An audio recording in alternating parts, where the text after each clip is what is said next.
To authorize and start getting some search teams going to the airlock. When I woke up, Malaya was right beside me. I don't hear Lilly and Jack. 11 weeks since the disappearance of 2 children in Nova Scotia. It began with 2 missing children, Lilly and Jack Sullivan, vanishing without a trace from their home in Nova Scotia 8 weeks ago. The search was intense, emotional, and worldwide. People everywhere were desperate for answers. But now, after weeks of confusion and fear, everything has changed. A breakthrough has brought clarity, and the full picture is finally coming into view. In the last 2 days, investigators uncovered key information that has completely shifted the focus of the case. At the center of this twist is the children's birth father, Cody Sullivan. While many assumed he simply walked out of their lives, official records reveal something much darker. Cody's background includes a long list of legal troubles, court cases, police reports, and more, stretching from 2021 to the present. And on October 10th, 2025, he is due in court again. And oddly, this detail was never mentioned by his mother, Belinda Gray, who portrayed him as a man who lost everything, his job, home, and car, but conveniently left out his criminal past. I am the grandmother of Lilly and Jack. Son is Cody Sullivan. He's not in jail. He's never been out west. He does not have a criminal record. For a long time, attention had been focused on their mother, Malaya Brooks Murray, and her new partner, Daniel Martel. But these recent findings suggest that the children's biological dad may have played a larger role than anyone realized. This raises serious questions about why Malaya may have fought to keep her kids away from him. It also sheds light on why some truths were hidden for so long, but that's only part of the story. The next revelation came from Daniel Martel himself.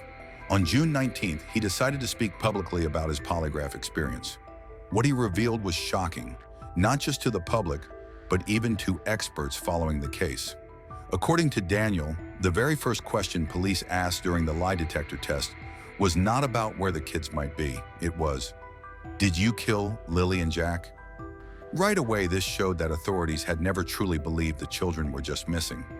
They were focused on solving a crime, not locating lost kids. Of course, the stepfather was always a prime suspect right off the beginning, especially with the first question they asked you, did you kill Lilly and Jack? That was the first question they asked you? Yeah. You did a good job, you passed. This discovery explains why the investigation felt so secretive. It wasn't a search, it was a hunt for a suspect, and Daniel felt it. He said he was overwhelmed by fear when the test began, describing how his body reacted to being hooked up to wires and sensors. But he passed. He insisted there was no gathering, no drugs, and no strangers present. Just a normal night. 3 weeks after the disappearance, he sat for the polygraph. He described the experience in detail, how he sat in a large chair while sensors were placed under his arms, feet, and torso. A blood pressure cuff monitored his pulse, and his sweat glands were tracked. Still, despite the nerves, he remained calm and passed. People around the world kept asking the same question: what really happened to Lilly and Jack? It seemed like everyone was watching. News outlets, investigators, neighbors, and strangers followed every update. Still, answers remained just out of reach. Until now. In a stunning moment, someone stepped forward claiming to know exactly where the kids were. What he said changed everything. And for the first time, it seemed possible to understand the full truth. Authorities have reviewed hours of footage, interviewed dozens of people, over 50 formal interviews, and gathered data from a wide area surrounding the house. Daniel confirmed that the children were last seen alive the day before they vanished. A camera caught them with their family in a public place. This confirms they weren't missing for days, as some rumors had suggested. Investigators already had this footage. They also spoke to someone who saw them during that time, Daniel's co-worker, who backed up the timeline. So why are police still collecting old video? Because they're trying to track traffic patterns, strange vehicles, or anything unusual from the days before the children vanished. They're looking for anything that might explain what happened. Although it's still classified as a missing persons case, many believe the outcome is now clear. Authorities have pieced together the puzzle, and as promised, this story has changed everything we thought we knew. Daniel sat quietly as he recalled the day he took the polygraph test. He was nervous, not because he had something to hide, but because of what the test represented. The first question shook him deeply. Did you kill Lilly and Jack? It wasn't about where they might be or whether he had seen them. It was about their deaths. From the start, the questions weren't about a search. They were about a crime.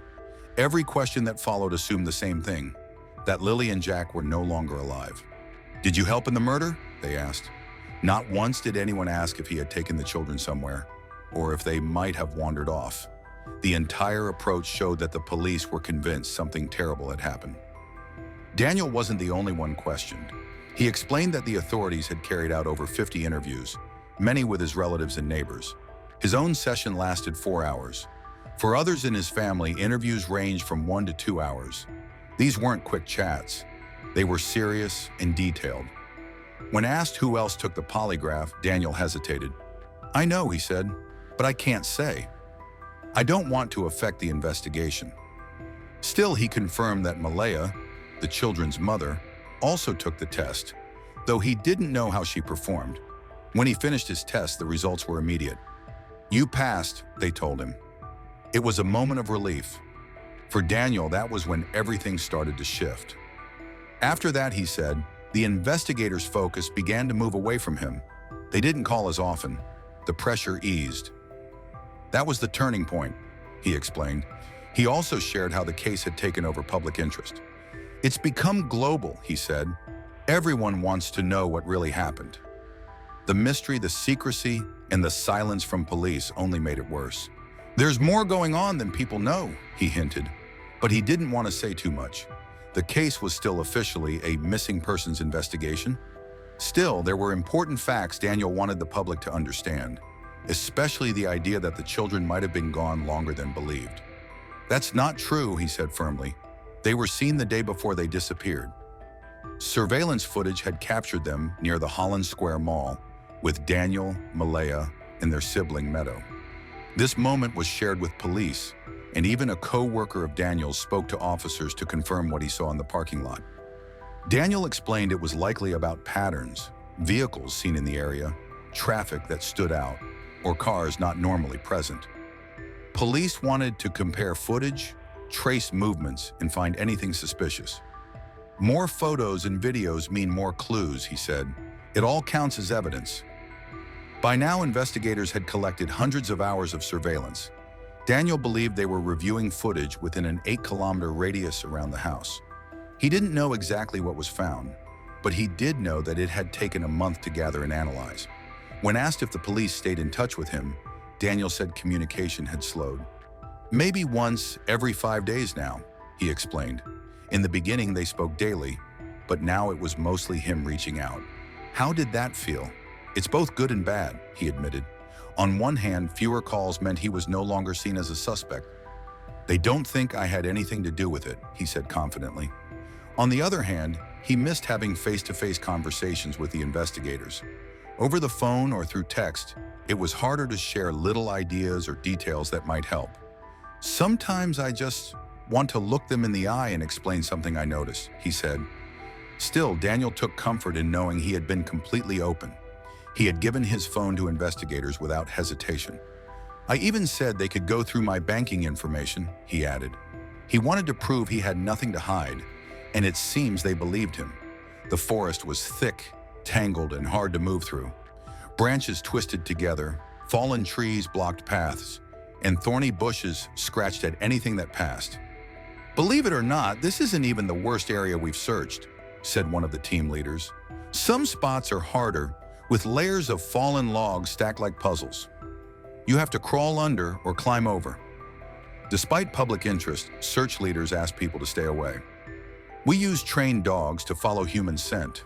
If someone walks through an area before we send in the dogs, it can ruin everything. The dogs might follow the wrong trail and then be too tired to try again, they explained. Drones were also used, but if they picked up heat signatures from random hikers, police had to send someone in to check, wasting time. Our teams are trained to notice small things, footprints, torn clothes, broken twigs. These clues matter. A child's boot print once gave hope. Teams moved fast. Dogs, trackers, and forensic experts investigated. Even old wells and unsafe mine shafts were checked. One shaft was so dangerous, a drone had to go in instead of people. Over 12,000 hours were spent searching.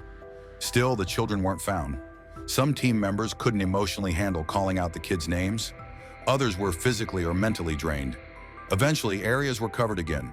Not because of new tips, but just to be thorough. No major update caused the second search, they clarified. Then came a shift. Authorities reclassified the case. It was no longer a missing person search. It became a criminal investigation. The turning point came when surveillance showed the children with their family on May 1st. From that moment, everything changed. That's a really important question. Right now, the team's main focus is to search everywhere and follow every lead until Lilly and Jack are found. Many people want answers. There's huge attention on this case, and it's clear the public cares deeply. However, we know some are upset because not much has been shared. Since this is an ongoing investigation, details must be handled carefully. Sadly, when official updates are limited, false stories begin to spread. These rumors online have caused pain for the loved ones involved. To everyone waiting for the truth, please be patient. People are starting to wonder, will the truth ever be known? That's something no one can confirm yet. But the officers involved are highly experienced. Many have worked on serious cases before. They are fully dedicated to solving this. This remains a case about 2 missing children. The team hasn't given up. The effort continues. Every clue is being looked at. Every path is being followed. The goal is clear: find Lilly and Jack and learn exactly what happened. The mystery of Lilly and Jack is no longer just about 2 missing kids. It's about uncovering a truth that was hidden in plain sight. New facts are changing everything. The full story is still unfolding, and we'll be here to cover every twist. Thanks for watching the story of Lilly and Jack. Don't forget to subscribe.